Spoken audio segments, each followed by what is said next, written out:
Much. Okay, welcome very much to ACAP. There's only a few people here, but we have two distinguished guests, Ardeshir and Eleanor Ommani, who are very familiar to Iran, he being from there. They're going to talk some, and this is the, what's the date today? The 29th of June in the year 2009. There's all the world's being roiled by events in Iran. They're going to be able to clear that up somewhat for us, and we're very pleased that they're able to be here. So they'll take some questions, and I think maybe the first thing we could do is just introduce the two of you, and maybe you could talk generally about it. And I wonder, Ardeshir, if you could, or Eleanor, is the election that was held, and they just gave a 10% recount, so forth thing, is the returns legitimate?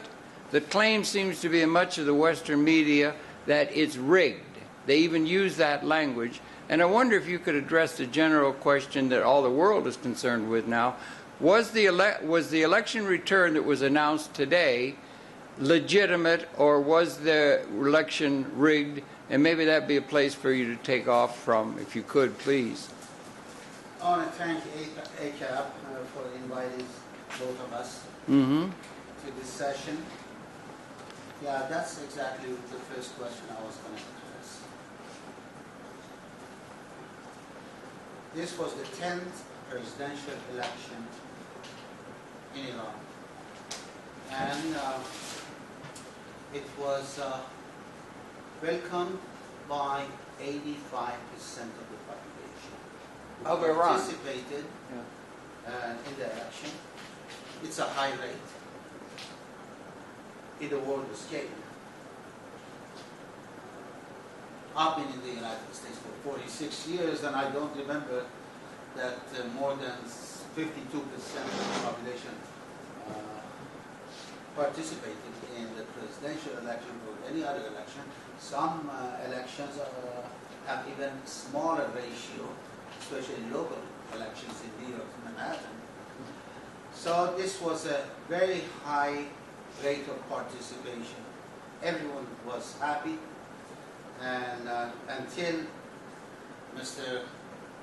Mir Hossein Mousavi, one of the candidates that lost the election, he channeled the result of the election. Challenged.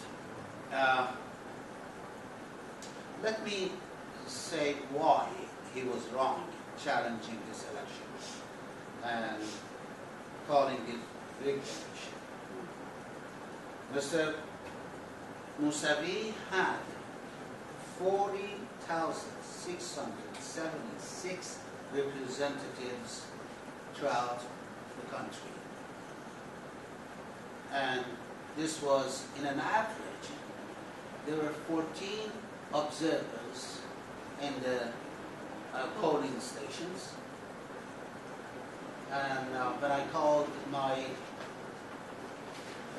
the person that I know in Shiraz, who was managing the polling station in the University of Shiraz, she said it was impossible to cheat in this election because 4 representatives were from Guardian Council, 4 was from Interior Ministry, and 8, total of 14 was from each candidate.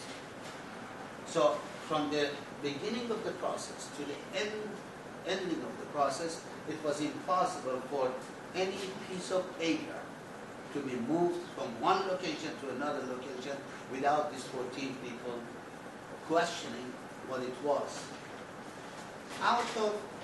So, as I said, Mr. Mousavi had 40,676 representatives watching the electoral process. Which was more than 95% of all the major centers.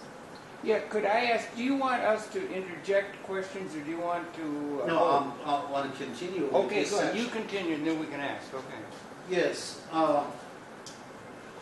Mr. Mousavi was given an allotment of 45,000 inspectors or overseers, but only 40,676 was accepted because close to 4,000 and a change, they could not be accepted because they could not be accredited, because either their identification was not with them or they were late for the application. But still, each polling place had at least 14 observers, and 2 observers were from Mr. Musavi. Mr. Musavi alleged that some of the votes given was bigger than the voters eligible, people eligible to vote in certain towns. I want to let you know that in Iran, you can vote any place in the country, even if you do not belong to that particular city. Today, at this time, the southern part of Iran is hot. The weather is very warm. People travel towards the north, towards the Caspian Sea, to spend, and also the schools are closing, the universities are at the end. So people with their families, they travel to the north. And if they are in the north, and the election is taking place, they go and vote. What they need is the identification with them, and also their names in the computer. If that 2 conditions are satisfied, then he can vote. I called the person in Isfahan. He is my nephew, and I said, "Where did you vote?" He said, "Not in the town that I'm working and I'm living, in the city of Isfahan, because that very day I was doing something, I had a business in Isfahan, so I took the opportunity going and voting in Isfahan." And so this allegation by Mr. Mir Hossein Mousavi is unwarranted. In the United States, I live in Westchester. I cannot come and vote in Manhattan because my name is in the registration of Westchester, Ommani, where we live.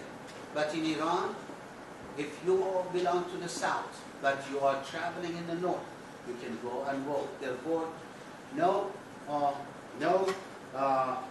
restriction is permitted. And that explains why, excuse me, Ardeshir. Try and talk up, Eleanor, please. Okay, I just want to make the conclusion that explains why there were, let's say, in a city of the north, I'll use the name Mashhad, because I know that's in the north, and I know that that's also a very popular tourist area for Iranian citizens and families. Many people go to Mashhad, and as Ardeshir said, they're allowed to vote in Mashhad. So it's going to show. My sister lives in Isfahan, but she's in Mashhad right now. Given that 85% of the population did these elections were committed to being involved and casting their votes, even to the small villages, it's not a surprise that when they count them up, they say, "Oh, look at Mashhad. Mashhad has more people than are eligible." But that's not true. He has to prove that they were ineligible and they were allowed to vote, and that he has not been able to do. When the voting that very day, when the votes stopped and the boxes were checked with 4 locks on them,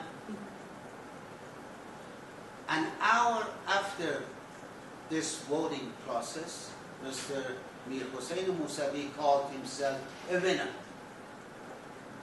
As a matter of fact, he had announced himself a winner, and he had said, if anyone else won this election, the election must have been rigged. But it took 16 hours at the polls to count the votes, And then they announced after 16 hours that Ahmadinejad has won. Now, why Ahmadinejad won? It seems in the United States, a very small number of people like Ahmadinejad. But why did he win? People in Iran, we spent 2.5 months in Iran just last month. We went there on March, is that correct? March 19th, we arrived in Khomeini Airport, and we were there and left Khomeini Airport on May 24th. We liked it so much that we bought an apartment in Shiraz. So we know the place, we know the people, we talk to different And people. we've been going there for 5 years in a row, Yeah, but never stayed in our own apartment until this year. when people asked Mr. Mousavi, on what basis did you announce yourself a winner? Only an hour or half an hour, according to some literature, you announced yourself a winner. Why? He said that because some people, he did not determine who, in the interior ministry called me and they said you are a winner. But when I was in Iran, I was reading the Persian newspaper, Farsi newspaper. The attack on Ahmadinejad, that the next election would be rigged, was getting declared every day in certain papers, pro-reformist papers. And so it had a precedent. They were setting the ground. To tell you the truth, they were setting the ground to have another velvet revolution. Who really won? Who really won? Yes. Ahmadinejad. Reason. This is the man. In contrast to the old presidents, like Khatami, like Rafsanjani, like Mousavi himself between 1982 to 88, or 81 to 88, this man is very energetic. He was visiting every city and every town. One of the objections that the Mousavi camp had against Ahmadinejad was, why do you visit all these little towns? Why do you pay a visit to small little cities? What are you doing in these cities? For the first time, people felt that their leader, every 2 months, every 6 months, visits them, listens to them, and sees if projects began, let's say, 3 months ago. He asked whether the project is finished, what are the problems, if the budget is the problem, or technical problems they have. On the scene, he ordered that these problems had to be solved. People knew him by his first name, Mahmoud. He was known in every village. Security meant a lot to the Iranian people, especially when the United States was threatened every other day that we're going to bomb you, we're going to do this, and we're going to do that. Security to the Iranian people have become very sensitive towards that issue of security. Especially when the United States was saying we want to bomb you, and especially the Israelis, let me be very frank, at least 100 times in the last 4 years, they have declared that we're going to bombard your nuclear installations. Around the area, the reason that in the border areas, people overwhelmingly, like 75% voted for Ahmadinejad, for 2-3 reasons. One, he went over, looked at water flow, gave the peasants or the farmers water, seeds. He even guaranteed, ensured their their production. If the production failed because of lack of water, or the production failed because of logistics, Iranian insurance, government insurance company paid the farmers. I talked to one of the farmers. I said, what's good about Ahmadinejad? He said, you know what? His wife said, he has given us, teachers, 3 raises in the last four years. No other government did it in the past. Teachers were underpaid. Underpaid. They were underpaid. Nurses, the same thing. You talk to the nurses. The nurses said, because this man paid us. And the farmers, the same thing. Government, if the farmers could not sell their products on the market because of the competition from European producers, Mr. Ahmadinejad subsidized. Yeah, subsidized their products. So this was why the working class. I called my niece. I said, her name is Gila. I said, Gila, who did you vote for? She said, I voted for Mousavi. I said, you were managing one of the polls. Is that correct? She said, yes. I said, tell me the truth. They respect me very much because I go there, especially she lives in my apartment right now in Shiraz. I said, tell me the truth. Was it possible to cheat? She said, Uncle, to tell you the truth, I voted for Mousavi, but it was not possible to cheat. So, Mr. Mousavi created this upheaval depending on foreign factors. Yes. Today, tomorrow is the last day that the State Department accepts application of those organizations who want money from the State Department.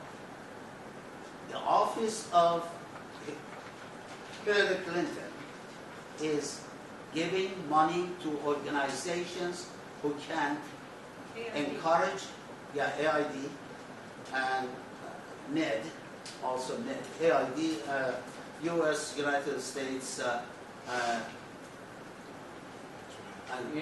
Agency for International Development? Yeah, Yeah. exactly. And also NED, National for Democracy. Yeah. National Endowment for Democracy. Right. Yesterday there was an article in one of the papers in Manhattan, Newsweek, I guess. No, not Newsweek. Newsday. Newsweek is a magazine. Newsday, saying this is the last day Iranian groups who want to encourage to further demonstrations in Iran. They can apply. There's $20 million available to give to these groups. It is amazing. Somebody in NED said a few days ago, the job we are doing now, distribution of this money, in the old days was done by the CIA. Now we are doing it very openly. We announce it in the papers and whoever.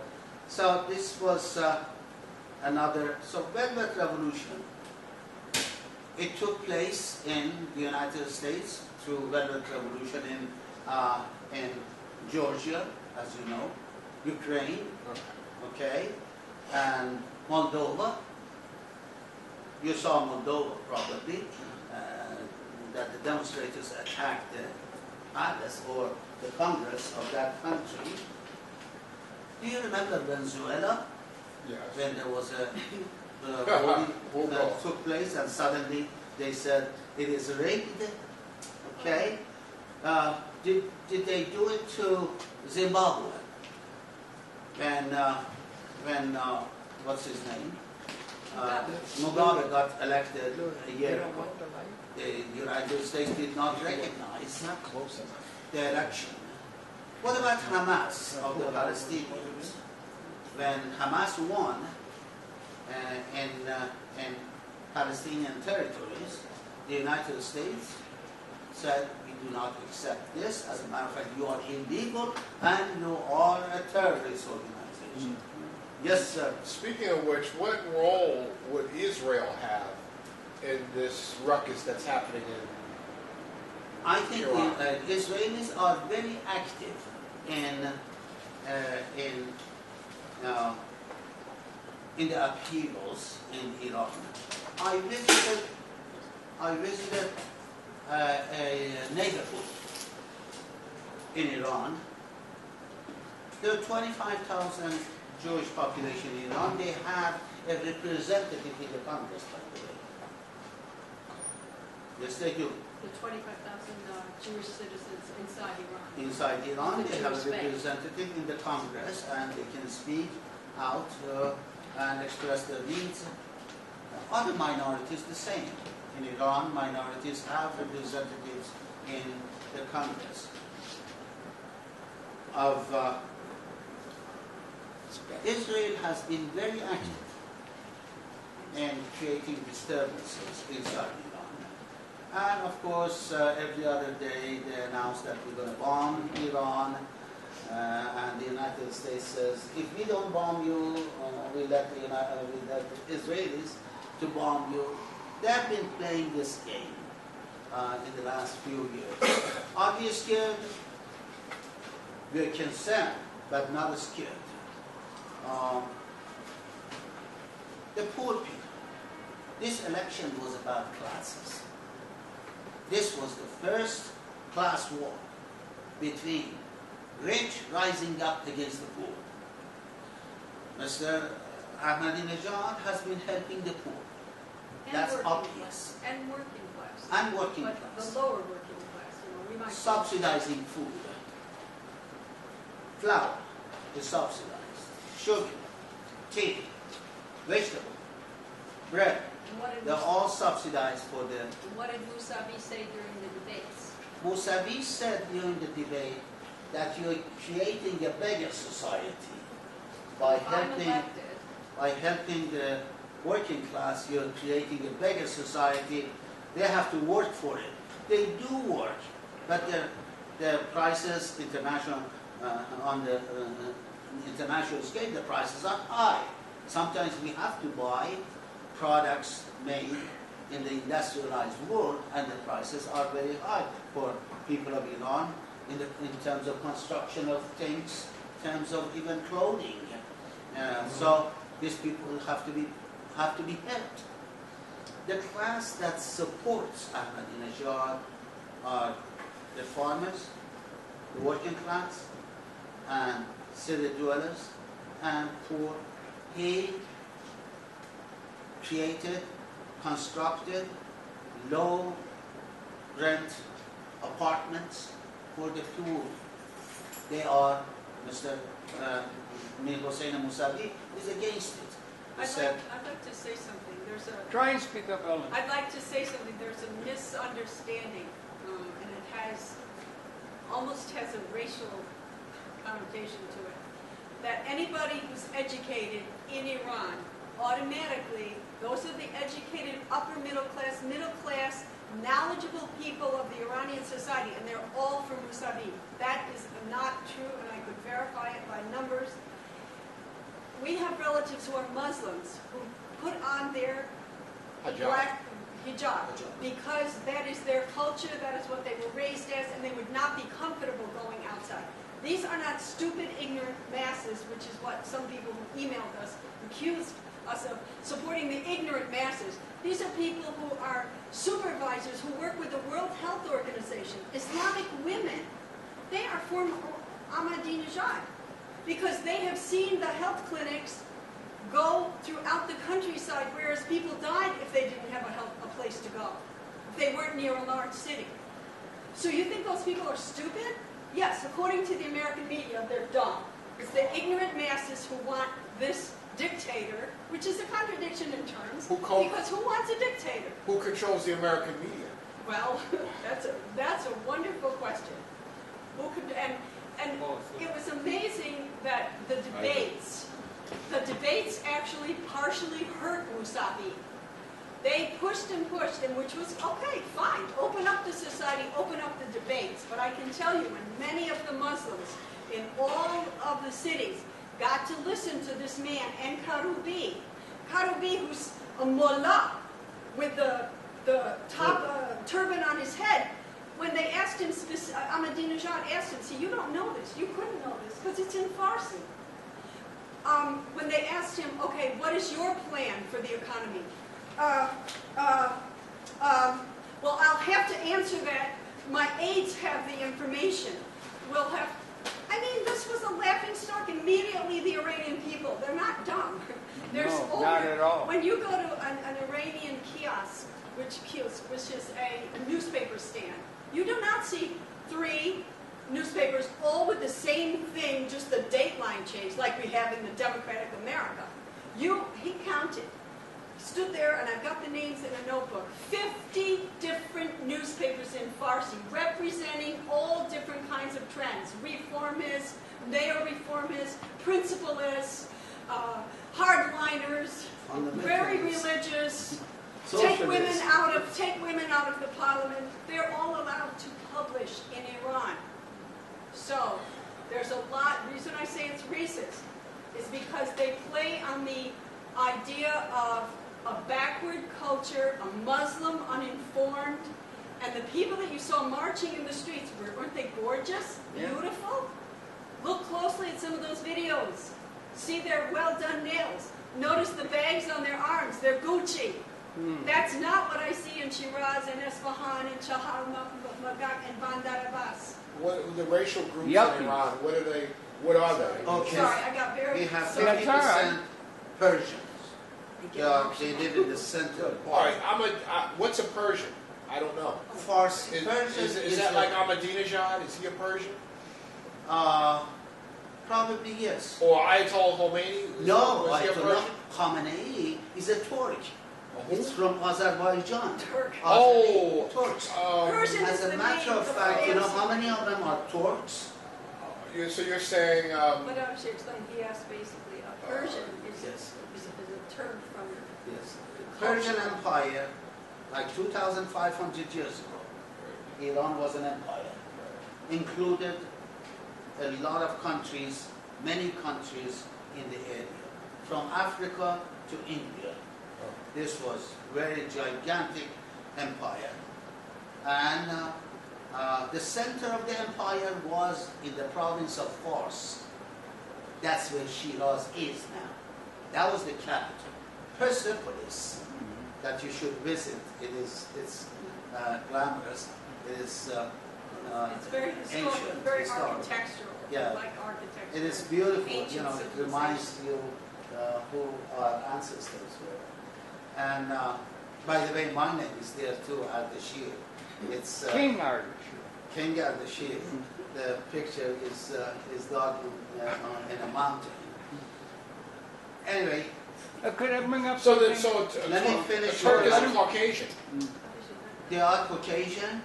No, not really. You would be Semitic? Would you be Semitic? Of course. You're we are. Semitic. Of course. But You're not Jewish, but the you're people Semitic. but the people that run Israel aren't Semitic, even though They're not. they claim to be. Now there is. But one thing, just as you were talking about the history, I really am intrigued by the fact of this Mithra. And Mithra was a person, and there is a very strong claim that can go back 5,000 years to the first monotheistic religious order pre-Abraham in Ur. The first monotheistic religion. 5,000 years that culture goes back. Not only pre-Christian, but pre-Judaic. And that was the ruling in Rome. The Vatican Hill was a temple to Mithra. So the roots go way, way back. Yes. And Hammurabi Let me came finish from with the Persia as well. natural minorities. Yeah, that's 50% are Persian or Farsi. They speak Farsi like I do. There is a population of the Turks in the north, Azerbaijan. They live. It's about 25 25 to 28 million Turks we have. We have 3 million Arabs in the south. We have 3 million Kurds towards the west, towards Iraq. And then we have Baluchis on the east side towards Afghanistan and Pakistan. Iran borders many countries around it. It was the Soviet Union. Now suddenly you see 11, 12 neighbors we have. To tell you the truth, we haven't been in war with them the last 200 years. We never attacked anybody. There was no need of attacking another country. For what? So we've been in peace with many. There are Armenians in the country. There are Jewish in the country. There are Zoroastrian in the country. Yeah. So we have many, we have lived together in peace. And this propaganda outside the country that creates Shiites against the Sunnis, and the Sunnis against the Shiites, or Azaris against the what, doesn't exist in Iran. That's not true. The Sunnis are good. That's not true.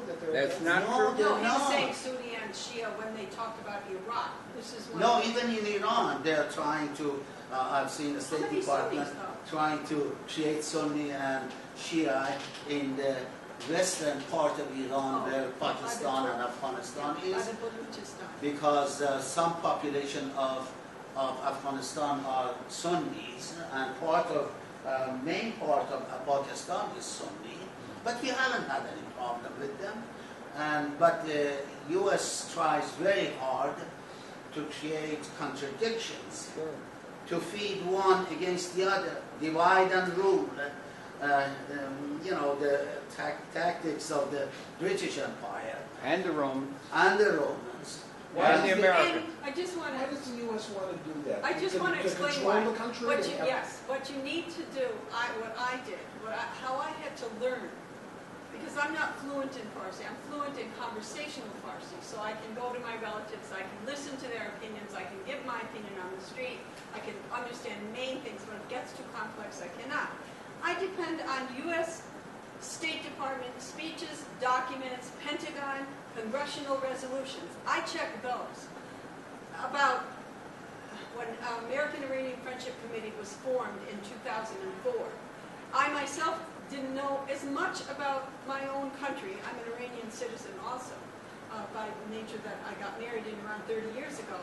I didn't know all the ins and outs and details. And so when they started talking against Iran and talking about bombing it, I like, oh my God, I was horrified. And I said, no, I'm not going to allow this to happen. I read the document that Brzezinski made a major speech at to the State Department officials on, can we split up the 26 some odd national minorities? And they had also some Iranian representatives, not from the Iranian government, Iranian, quote, dissidents, who work on the State Department payroll and come and get paid to address them. And they exactly said, we've got all these different minorities, but I don't think you can do what you did in Iraq, because the Iranian Constitution gives every single one of these national minorities not only a representative in the Majlis, but they use government money. It's guaranteed that for their public schools, in their own languages. I attended Nowruz, which is New Year's celebration. And it's a beautiful thing in downtown Shiraz. They set up exhibits representing all different people. And I saw some of the Baluchis and some in their native dress, because they come and they show, and they offer you to buy, if you wish, some of the beautiful embroidery and things that are indigenous to their group, to their people. So this concept, and you ask a good question, Louis. Louis says, why would the U.S. want to do that? Well, go ask the State Department, because Iran is rich. It's rich in oil and gas. Yeah. It's rich in uranium. It's rich in bauxite. It's rich in. It has silver. It has about go to the CIA fact book, and just type in Iran, and then type in minerals, and you will see why the United States marketeers are so desperate to get into the market of Iran. and why Ahmadinejad was a real patriot of the people, and that's how they feel about him, and that's how I feel about him, because he says, no, no, no, you won't come in and take over our market like in our country and our industries like we've seen you do in other places and destroy the indigenous markets. No, they've learned a lot. The Iranians are pretty smart, and Ahmadinejad is sharp. I'm sorry. Let me give the class alignment of this election, okay? The two camps. One camp was composed of monarchists, those who still dream of bringing the rule of monarchy back to Iran. Back to the Shah. Back to the Shah. Oh, no, not him. Kicked out. Yes, Oh, and they no, led. not him again. Oh, no. They're so silly. That nightmare. They stole a lot of money, $24 billion in 1979. If you come to Long Island, the biggest houses belong to these Iranians who fled the revolution, brought the money, and bought the biggest houses in Long Island. They have houses in Italy, in France. About 1 million of them went to California. They are very well off. They are very rich. And these people, as a matter of fact, CNN had the son of the Shah, Reza Pahlavi, on the program just a few days ago. He was pathetic that he thinks after the revolution, after 73 million people are standing up for the rights, he can bring back, with the help of the CIA and the government of the United States and Israel, And Britain. this And Britain. and Britain and put him back in power. The monarchists, the landlords, in the same camp. The landlords and big merchants in the bazaars of Tehran and Shiraz and Isfahan. Reason why the big merchants are for Musavi? Because they have the monopoly of import-export. When they have the monopoly, those of us who have studied economics, I did, we know when you have a monopoly, the prices, there is no competition. When there is no competition, what happens to the prices? Shot up and it stays high. Continuously it stays high. The monopolies, the trusts, and the oligopolies determine the price. And this section of the merchants, they are very wealthy. They have big houses that you have never seen in Westchester or in Connecticut. Big, gigantic houses. One apartment, to just let you know. I was going to buy an apartment not in Shiraz, but in Tehran. They informed me that an apartment, 2 small bedroom apartment in northern Tehran, where the demonstrators came from, cost $450,000. American. That's correct. American dollar. More expensive than the Bronx, more expensive than Brooklyn, and even equalizing some apartments in Manhattan. So, new liberals and the conservatives and the Zionists and Iran's capitalist class and the old Sawags. I know you're old enough to remember Sawags. The secret police of the Shah. Sarat. Yes, Savak. exactly.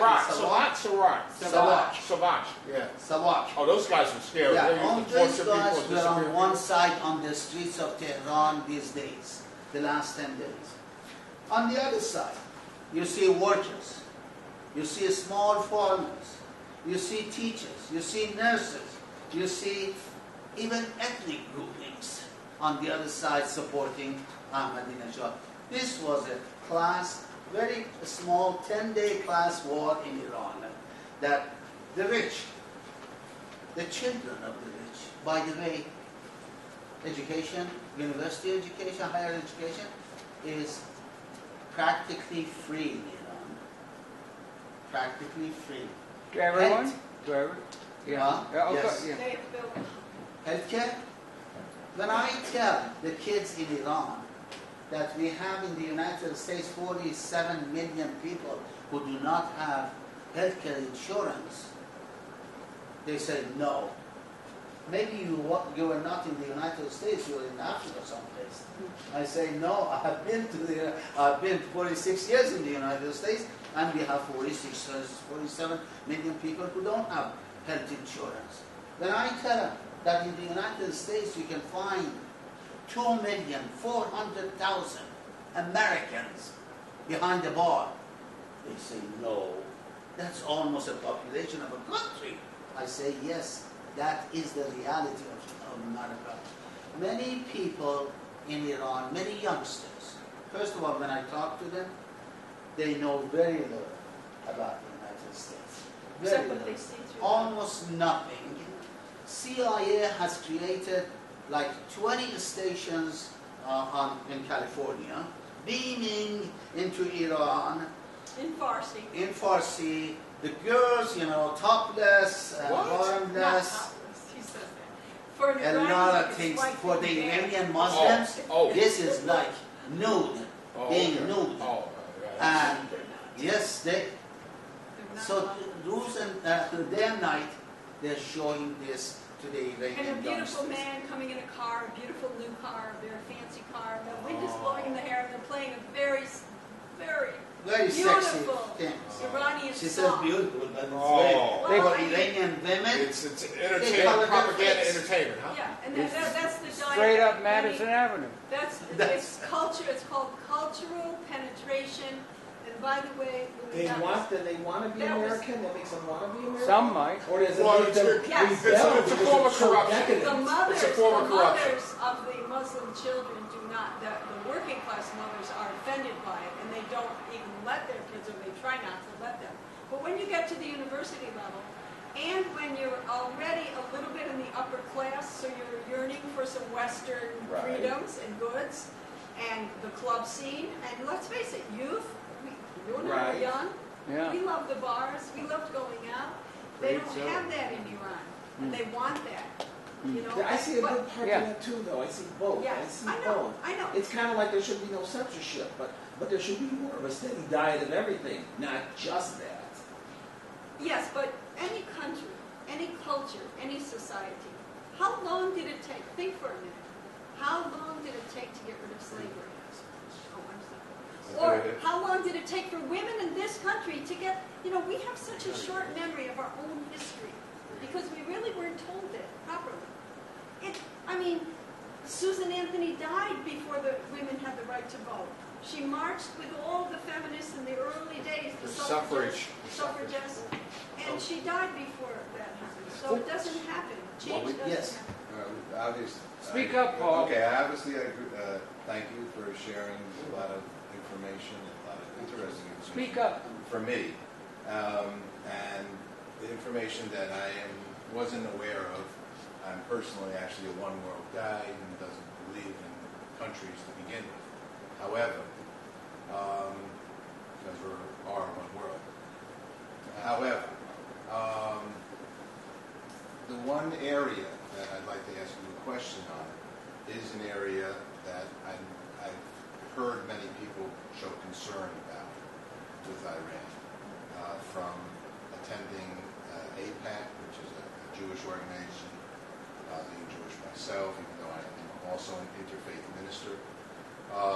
But it is this concern, are these words, and I'm very open-minded, and not necessarily in following this because but the question of annihilating, this word, annihilation of Israel, as well as this concern of other countries around Iran, from what I've heard, I wonder about, and it seems to me a very crucial, you could say media interest, political, whatever it is, the word of getting a nuclear equipment, which I don't even blame them for having, because we have it and other people have it, so why can't they have it? Okay, so I'll say that openly as well, and I've had discussions about that. But the question is, what because we do have the countries, what is this story from your perspective? Okay, as an introduction, I should say that Iran is not looking towards producing or constructing nuclear weapons. I've talked to Ahmadinejad himself. They're not interested because they see, rightfully, they see atomic weapons is not an answer to the complex problems of social problems of today's world, and it cannot be used anyway. Come on, Without what are destroying you going yourself. to do? Gaddafi got Using off that. atomic Yeah. weapons against another country, so they don't see. I don't understand. When you look at the conflicts in the last 20 years, as an example, Vietnam, that I was so well aware of, did the Vietnamese defeat the United States Army with atomic bombs? No, of course not. It was People's War and People's Army that brought down, practically defeated the United States. Did defeat. And Drove them out. yeah, throw them out at least. They had to hang up On the hang helicopter. to the helicopters to run away. And many French got defeated in Algeria about 32 years ago, where the Algerians have atomic bomb that pushed the atomic power of France with atomic bombs. France tested their nuclear weapons in Algeria. Yes.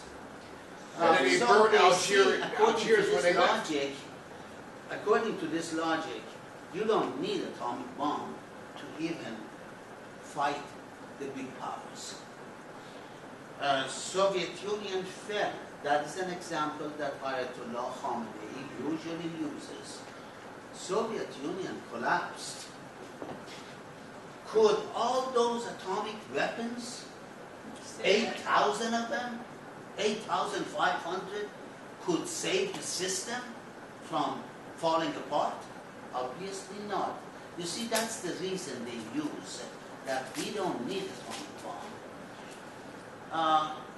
And the second part of this is that Israel has 220, and in one report says 400 atomic bombs. The United States has atomic bombs. How many of them? Probably 6,500. Now, what has happened in Iraq, in Afghanistan? Could they win the war in Afghanistan with bombing Afghanis with nuclear bombs? Could they do that? Could they win at the end, even if they use it? I think, according to this, on this rationale, you see that I'm reasoning that atomic bombs is not necessary for keeping your country independent or not letting big powers to trample upon you. You don't need atomic bomb. That is the rationale. As a matter of fact, Ayatollah Khamenei says, it's against, in our religion, it's against our religion, annihilation of a big number of people with an instrument like that. So where am I? Yeah, but what about his question? Where's his question? It's a good question. I don't have an answer. Why think I think that threats statement is annihilation, I right? haven't heard your I always answer. feel like that. Yeah. And I'm not. Well, it's simple, Yeah, right? No, right let to him the make the specific point. Maybe he was getting in to your it. country, I am, from the media awareness that I've heard, Yes. this minimal thing, Yes. I'd rather watch Mickey Mouse. So Okay. the thing is, where is it? Okay. And why do you say that? Why You say- annihilate Well, you did say a Israel? very powerful thing, that you spoke to this man, okay? Now, that's a very big thing, but why is everybody freaked out about this? Okay. Specifically, your country. You remember 1953? I was on the street. Mossadegh? Mossadegh? Mossadegh, Excuse me, either I am or... when the British... Let him No, I know the quote. Yeah. I know. Iran has never said we are going to annihilate Israel.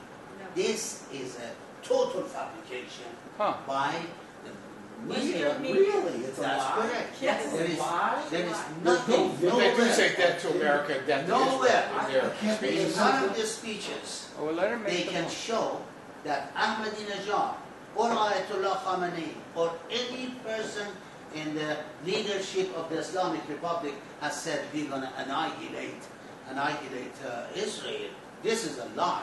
Is it bad translation? There is something equivalent of it, or something approaching such a sentence, is that he has said, in the span of history, that's a literal translation of, not Ahmadinejad said it, the first time Ayatollah Khomeini said it. That was long, 25 years ago. 1979. That the history, in the historical span, Israel will... The regime of Israel Excuse me? will, I'm sorry, but we've battled this. Oh, sorry, go ahead. That this is, Israel is going to fade away. You Will can understand disappear this. from the page of It was a time. mistake. This is not. I have been almost, was getting tired. Wherever we had the meeting about Iran to explain Iran, Turned into Israel. the question became Holocaust and Israel. Until one night, I rebelled. I said, what is it? Every time, that's okay, you ask the question, that's fine. Whenever we hold a meeting about anything, even if it's about physics and mathematics, it turns into Jewish question. And it shouldn't be like that. Well, I mean, why shouldn't it be? I mean, people... No, he said You were on a good track, but the closest thing he meant was That's exactly it will disappear. exactly. How did that get translated? You to to allow it. When Harold said it was Translation. a mistake, no, I'm sorry, because linguists in Iran, linguists even in the United States who are fluent in the language and the writing and reading of Persian, of Farsi, immediately came out and said, whoa, you mistranslated this guy. That was hidden below the deluge from the ACAP, etc. You know, Really? AIPAC has a lot of So it was an First of all- incendiary translation. Well, it To was incite done on something. purpose. By And I the want you to know CIA that a very large article was printed in Der Spiegel in Germany because they have a lot more, they have a lot of German citizens, a lot of Iranian citizens, excuse me, who live in Germany. And even a halfway, even if they have reservations about the Islamic system of government, they still did not want their country and the leader misrepresented in such a way. And they sent letters, and Der Spiegel came out, and I've got the document at home. I didn't know you were going to ask this question, and in which they said, well, we're sorry, once it hit the wires, we can't take it back. Okay, Of course So it's- nobody could print a retraction. because No. Or Israel correction. has been in Well, war. it has been printed. At least 6-7 Small- wars in small the and area. Iran has never been in a war with a neighbor. What is it that Israel gets into trouble? I'm not bringing up Israel. What I'm bringing up is a nuclear bomb Okay. with somebody And also- who's lots of the people of the world. I'm not into the Israel. I'm not talking about Israel. I'm a one world guy. Everybody owns everything. So my question, once again, is a nuclear arm in the hands. If you're telling me that it hasn't been said, I sort of kind of thought that people have been checking things going into Iran and that uranium and things, literally some physical items to build a nuclear arm have been discussed, have been concerned, and that the UN and people are connected to trying to stop that from happening. And the Western Do you know, consensus. Paul, do you know that every report that has come to the International Atomic Energy Association, which is the chartered, legal, and physical body made up of scientists, physicists, Part of the nuclear, United Nations. part of the UN, have never, ever been able to produce one report that has any credible evidence. And the Zionists, those who are pro-Israeli blindly, not yourself, they hated al-Baghdadi because he had to report as chairman what he found. And it wasn't to their liking. So they condemned him. George That's good Bush news. said, I'll we don't want... broadcast that. I'm George gonna Bush broadcast said, we Thank don't you. want Broadcast. Iranian even Good learn. I can give you his report. George Bush said many, many times. Which one? Oh, the young, the second. Okay. Said we don't want the Iranians to learn about the science of nanoparticles, Right. the small particles, Right. and nuclear structure, because we don't trust them. I want to say, who is George Bush? What rights does he have to tell me that I cannot study the science of physics? And as a matter of fact, I did study physics.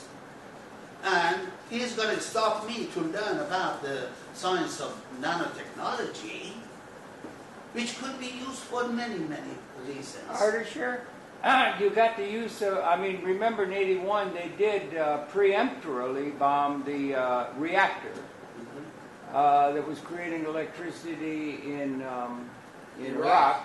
And they also bombed recently in Syria, and they've got the use also of the use of dual use, so that you not only cannot have something like that, you can't have the knowledge base or the development that may be able to be. Like Nita the pencil. Renfrew said with the sanctions in Iraq, the United States said that there was a shipment of pencils that they could not allow to go to the children because it might be made down into graphite. They could possibly, Right. through dual use, become a possible threat to Israel. For medicine, And so it's a preemptory idea that is behind a lot of what's going on. But Israel has a bunch of 300 nuclear weapons stashed in the Yeah, Negev or something? it's okay because they are civilized Oh. and they're legitimate, and the people that are Iran, for instance, But the Persians can't have have a development. But the They have to Persians stay have a backwards civilization and going back pregnant. thousands of years. yeah, The laws of 2,500 Hammurabi came from years Persia, ago, didn't it? it was the Iranian king who led the Jewish population, Yeah. which was running away from the Arabs or from the Egyptian. We allowed them to come and live inside Iran. As a matter of fact, they have lived. We always had been good neighbors. And as I said before, in my childhood, where I was playing in the street, there were Armenians, that's a Christian variation of Christian. There were Jews, there were